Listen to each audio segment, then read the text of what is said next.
क्या करेंगे, फोन कर दो। टीम ब्रीफिंग का मतलब होता है हमारी टीम ने कहाँ पे अच्छा किया और कहाँ पे इम्प्रूवमेंट के चांसेस हैं। हाँ, जब भी आप बैठते हो आप यहाँ बैठते हो, यहाँ नहीं बैठना, यहाँ पे ये लोकेशन, मेरा स्टडीज की लोकेशन क्या होती है ये। और आप क्या करते हो, आप ऐसे हाथ करते हो, ऐसे नहीं, एक हाथ यहाँ पे और एक जबड़े पे ऐसे पीछे की तरफ करना है, 1, ठीक है। और 1 और 2 करके तुरंत आपको बताना है। आईवी लाइन पे कौन था, जिससे जब भी आप इंजेक्शन दोगे आपको सबसे पहले बोलना है सर 1 mg इंजेक्शन रेडी है क्या, मैं दे दूं। जब टीम लीडर बोलेगा तभी आपको देना है, क्लियर। जब भी आप कंप्रेशन देते हो तो कईयों के हाथ ऐसे दे, देखो ऐसे दे, ऐसे ऐसे नहीं, ये हाथ बिल्कुल फिक्स ऊपर की तरफ इस पोजीशन में। 1 2 3 4 5 6 ये बिल्कुल यहाँ से सीधे रहेंगे, ऐसे सीधे, प्रेशर यहाँ से देना है, ये चीज का ध्यान रखना है। जैसे ही डिफिब्रिलेटर आ जाएगा, डिफिब्रिलेटर पे जिसकी टास्क है वो तुरंत क्या करेगा, सबसे पहले चेस्ट लीड लगाएगा और मॉनिटर को ऑन करेगा। इधर आ जाइए, देखो जैसे ये है, तुरंत मैं क्या करूंगा, मेरा काम है डिफिब्रिलेटर पे, तो सबसे पहले मैं आके यहाँ पे लीड्स को लगाऊंगा। ये जिस भी डिपार्टमेंट में है इनको ये पूरा ध्यान से रखना है कि ये लीड बिल्कुल से क्लियर हो, ताकि हमारा समय व्यर्थ ना हो कार्डियक अरेस्ट में। तुरंत हम क्या करें, अब मेरा समय इसी में लग रहा है, क्या करने में, इसको सुलझाने में। शिवम आपकी ड्यूटी है आईसीयू में, ठीक है।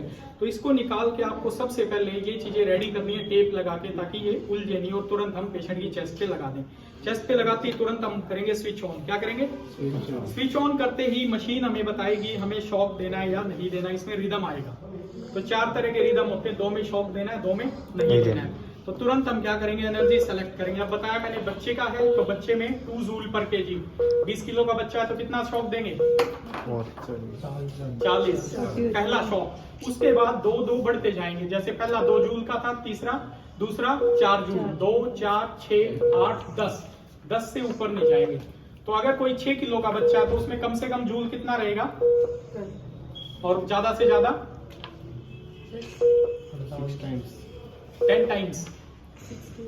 6 किलो का बच्चा है तो मिनिमम जूल रहेगा 2 जूल पर केजी, यानी 12 किलो, और मैक्सिमम कितना हो गया 10 जूल पर केजी 60। तो 12 से 60 तक।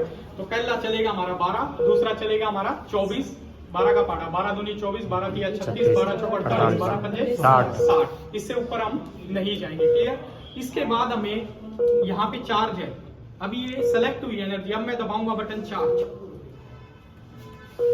सेलेक्ट होगी एनर्जी, सेलेक्ट नहीं हुई थी, अभी सेलेक्ट होगी 10 जूल, ये दबा दिया मैंने चार्ज। अब ये साउंड करेगा 2। अब ये जब तक करेगा जब तक आप शॉक नहीं दोगे, या फिर 30 सेकंड हो जाएंगे ये अपने आप बंद हो जाएगा। अब सर शॉक डिलीवर करेंगे। शॉक डिलीवर करने से पहले ये पीडियाट्रिक है, ये पेडल्स आप देख सकते हो, हमने एडल्ट वाले हटा दिए, पीडियाट्रिक कर दिए। तो अब हमें शॉक देना है यहाँ पे, तो एक हमें लगाना है ये। इसमें हमारे पास क्या रहेगा, 2 चीजें रहेंगी, एक रहेगा स्टर्नम पे, यहाँ पे दिखा दीजिए स्टर्नम, और एक रहेगा एपेक्स ऑफ द हार्ट पे। अपनी दूरी ऐसे दूर रहेंगे हम, ऐसे रहेंगे, देखो ये पोजीशंस।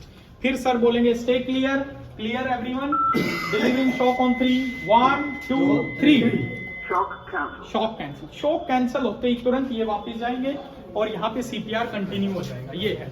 अब अगली बार जो हम शॉक देंगे, सपोज करो हमने ये बच्चा था 3 किलो का, तो पहला जूल कितना हो गया, पहला शॉक 3 दूनी 6। अब हम स्टार्ट करेंगे नेक्स्ट, कितने का करेंगे, 6 दूनी 12, अब 12 का करेंगे। अगर जरूरत पड़ती है तो तीसरी बार जरूरत पड़ती है तो 18। तो ऐसे ऐसे हम बढ़ते चले जाएंगे, मैक्सिमम 10 जूल से ऊपर नहीं जाएंगे। अगर अडल्ट है तो अडल्ट में हम सीधा स्टार्ट करेंगे 120 से, और बढ़ते चले जाएंगे 120 से 200 तक। 200 से ऊपर इसमें सेलेक्ट नहीं होता, क्योंकि ये बाईफेजिक मॉनिटर है, ये हमें ध्यान में रखना है। अब हमें क्या करना है, सपोज करो हम 200 पे पहुंच गए और 200 का ही हमें बार बार देना है, तो आपको वहां जाने की जरूरत नहीं है इसको चार्ज करने के लिए, यहां से ही चार्ज हो जाएगा। ये यहाँ एक बटन होता है, वही चार्ज कर देगा, clear. Stay clear, clear everyone, delivering shock on 3। मेरी पोजीशन ये रहेगी, देखो सभी देखें, दूर रहेंगे, कोई वायर टच नहीं हो रही हो, यहाँ पे ऑक्सीजन बंद हो रही हो, क्लियर।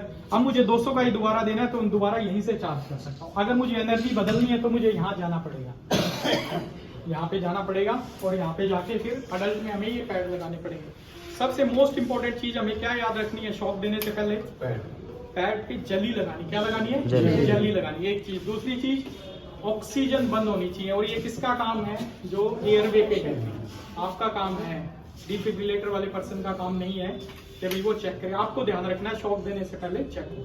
पोजीशन हमेशा अपनी याद रखनी है, नहीं तो एक्सीडेंटली आपको ये शॉक लग सकता है। एक स्टर्नम पे और एक रहेगा एपेक्स ऑफ द हार्ट, ये पोजीशन रहेगी। ठीक है, अब मैं यहाँ से चार्ज करूंगा। रेडी हो गया, आवाज आ रही है ना, तो इसका मतलब रेडी है। Stay clear, clear everyone, delivering shock on 3 1 2 3। तुरंत वापस सीपीआर लेफ्ट और राइट का भी फर्क है? नहीं, इसमें कोई नहीं, इसमें एक्चुअली लिखा रहता है सर एपेक्स और स्टर्नम, ये वाला है सर। तो जिस साइड आपका चार्ज होता है वो इधर आएगा सर, और ये इस पे आएगा। इस पे शायद नहीं, ये मिट गया हैंडल का ये स्पाइन इसी में बन रहा है, इसी साइड से पकड़ा जाएगा, राइट साइड से। इधर से आएगा। बाकी तो टेंशन होती है नहीं। ये देखो सर, आ भी नहीं रहा ना। हाँ, इस तरफ से नहीं पकड़ा जाएगा। और ये जो इधर है ना सर, ये एपेक्स इधर होता है, स्टर्नम की तरफ, इधर से। और कितनी देर के बाद रिपीट कर सकते हैं इसको? सर इसमें इसका नंबर आएगा 2 मिनट के बाद। एडीआर कितनी मिनट के बाद रिपीट कर सकते हैं? 4 मिनट के बाद। शॉक रिपीट कर सकते हैं 2 मिनट के बाद, जब रोल चेंज होता है। मैक्सिमम कितना दे सकते हैं? मैक्सिमम 200 है, 200 से ऊपर शॉक 10 20 30 जितने 45 मिनट तक हम सीपीआर देते हैं सर। तो 45 मिनट में कितनी बार आ गया शॉक? 4 मिनट, 2 मिनट में कितनी बार आ गया? 20 से 22 बार, मैक्सिमम 22 बार दे सकते हैं। उससे ऊपर तो हम फिर डिक्लेयर कर देते हैं भाई पेशेंट बचे, संभावना कम है। मोस्ट प्रोबेबली क्या है कि अगर एडल्ट है तो मोस्टली 200 पे स्टार्ट करना है। नहीं सर, 120 120 से बढ़ते हुए चले जाएंगे 200 तक सर, और 2 मिनट के गैप पे करना 2 मिनट के गैप पे। इसमें रिदम आता रहेगा सर, जो कनेक्ट करेंगे ये लीड्स को, VF और VT। कई बार ये पेशेंट आता है, जैसे मान लो रेस्पॉन्डिंग कर रहा है, रिस्पॉन्स पेशेंट आ गया, ठीक है सर। कई बार तो ये फॉल होते हैं जो आप